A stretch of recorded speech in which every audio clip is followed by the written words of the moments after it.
Hey, what's up? Ian here, and today I'm going to do a review video, and this time I'm going to review this Letshuoer DZ4. And I've already unboxed this video. If you guys haven't watched that video, please check out the link up above here. Okay, but in this video I'm just going to focus on my sound impression and my review of this IEM.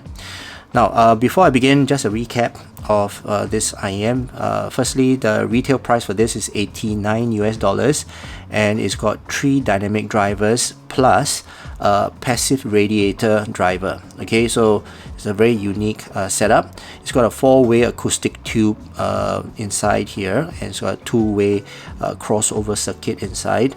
It's got a semi-open back, so this is actually an open back here, right, which is pretty good.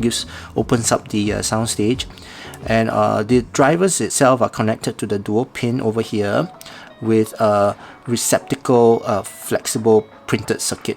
Alright, this is actually done by Gear. In fact, this is a joint effort by Gear, which is the one of the leading 3D printing suppliers in China.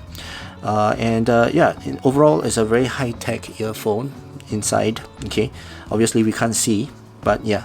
Okay, so that's a very quick recap, and if you guys are interested to find out more, do head over to letshuoer.net, or you could check out my unaffiliated link in the description below. Okay, so let's begin my review. First, let's talk about fit and comfort. Now, the fit and comfort for this, firstly, let's talk about the cable. The ear hooks are a little bit on the stiffer side, so it does tug or try to tug the earphones out from my ear. So that's a little bit annoying. Okay, not really uncomfortable, but it's annoying. Then the next thing is the IEM. The nozzle is a little bit long, so this earphone doesn't go in my ear all the way in. Okay, so it's a little bit, it does wobble a little bit here, and it's a little bit, well, I would say uncomfortable. Okay, but it's not fatiguing. All right, it does not give me any pain or any discomfort like that. So yeah, but it's just a little bit annoying that, you know, this thing does wobble around in my ears. Okay, it doesn't really go in or fit nicely like a glove. Okay, so that's for fit and comfort. And then seal wise, I find that it's okay. You know, for the stock tips, the seal is actually pretty okay. Now let's talk about the drivability, and I would say this is actually pretty okay to drive. I've been listening to this at about 40 to 50% volume level, and I used it on my iPhone, iPad, my dongles, and my DAPs. Okay, so pretty okay to drive, just based on this itself. Right, now let's talk about gear matching, and I would recommend gears that are warm sounding, more rounded, more musical. So dongles would be something similar to the FC6, and for players something similar to the iPods. They are more musical, they are more warm sounding and more musical sounding, more rounded as well, so very suitable for this IEM, the DZ4. Gears that I wouldn't recommend is for dongles, the M15, and for players, the M15S. These will be a little bit more lean, alright, a bit more edgy for this IEM. So yeah, it brings out the edginess of the IEM, so not really recommended, but I mean, you still can use it if you want to. Okay, so that's for gear matching. Now let's talk about tone and timbre. The tone and timbre for this is warm. Okay, it's actually quite balanced out in terms of tone, and it sounds natural. So the bass is not too heavy, not too light, and also the treble is not too lean and not too light or dry. So yeah, pretty balanced tone on this IEM. Now in terms of technical performance, now this is actually pretty unique because of that radiator. Okay, so this radiator gives the sound another dimension. Yeah, something similar to the AirPods, you know, the spatial audio, something like that, but this is more of the physical implementation of that. That one is more, you know, digital implementation. So this actually sounds quite unique. So in terms of soundstage, right, and also together with the open back, it gives a very spacious and three-dimensional space to the soundstage. It's not a very big soundstage, but it's very airy. In fact, vocals and instruments, they sound quite intimate. But overall, they've got very good air, and the sound actually travels all around, okay, or all around me.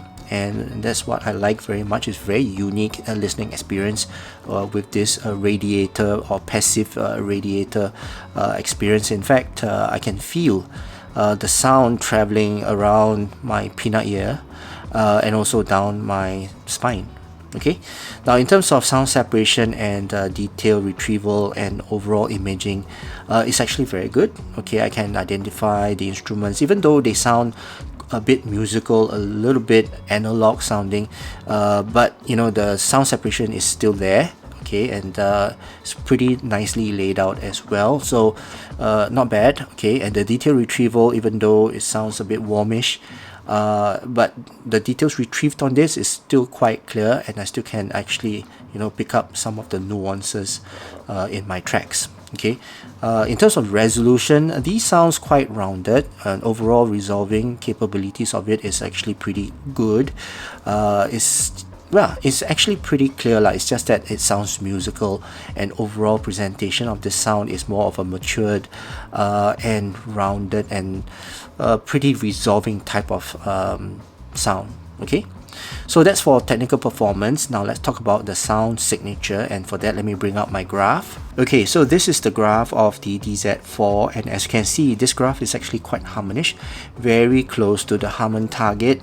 And when I listened to this DZ4, immediately I knew that this sound was a very balanced sound. The bass is not overwhelming, though the rumble is a very nice rumble. It's a different listening experience in terms of the rumble, and the treble is not intrusive, is not, well, I would say harsh. Okay, and overall the mids are recessed, so a pretty balanced tuning, and it's very suitable for most genre music. So yeah, a very safe tuning, I would say lah. Alright, now the sub bass is where I experienced most difference, okay, and most uniqueness about this IEM.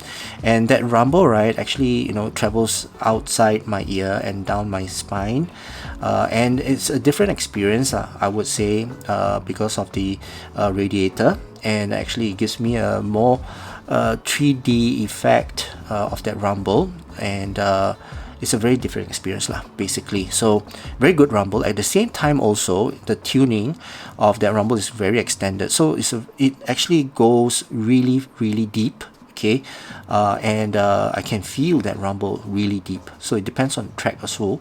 If that track has got a very deep rumble and very low frequency, I still can feel it on this IEM. Okay, now in terms of mid bass, is pretty okay. Mid bass is impactful, it's not overly impactful, and the presence of the kick drums and bass guitars, they do have that impact there. That strum and that slam is still good, but it's not overly done, so which I like as well. I don't want my mid bass to bleed into my mids until point that I can't, you know, hear my mids at all. So my mids are actually pretty clear, even though they're still recessed.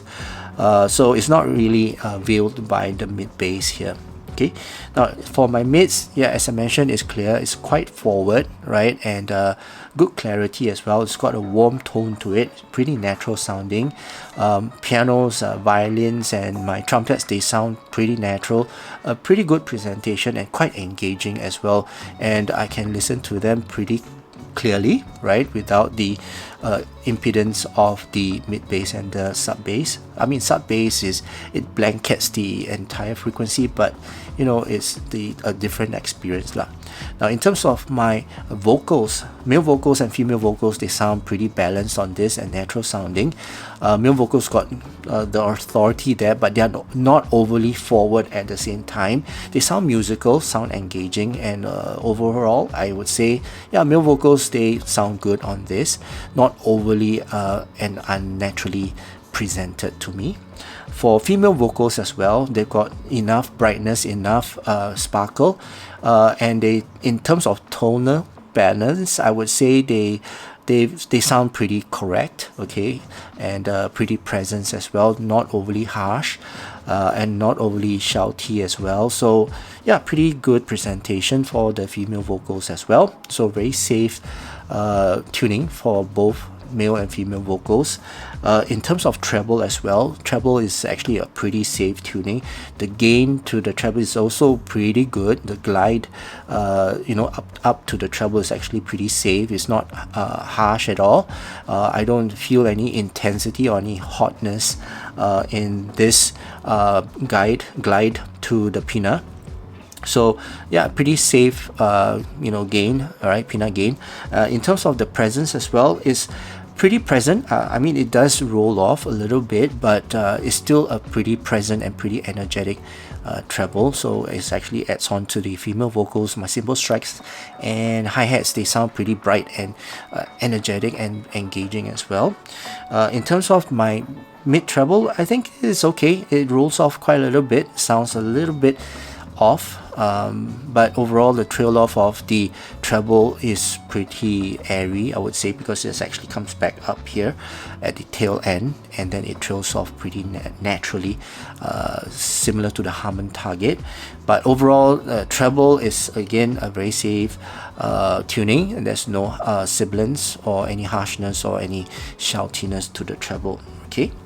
Right, so that's the entire frequency for this DZ4, and I would say this is a very nice and musical, matured, casual sounding IEM, right? And for that, I think it's a very safe tuning, a very safe IEM to invest in, especially at $89 With that price, you get a very unique experience with the radiator, the driver. At the same time, it's got a good build quality.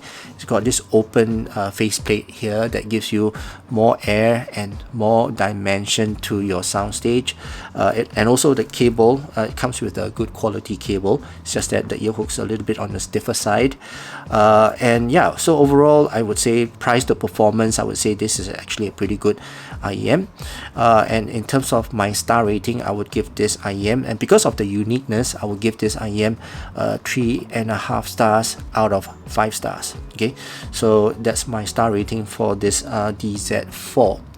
Now for this video, unfortunately, and I do apologize, I do not have any other IEMs to compare it with, but in future videos maybe I'll just do a separate video to compare a few IEMs that is somewhere in this price range, and then this will be one of it. Okay, so I do apologize for that, but yeah, for this video I do not have any other IEM to compare with. So yeah, that's it for this video, and also my review of this DZ4. So I hope you guys enjoyed watching this video and also learned something from this video, and if you did, please give this video a thumbs up, and also please don't forget to subscribe to my channel. So I hope you guys have a great day ahead, and I'll see you again in my next video. Cheers.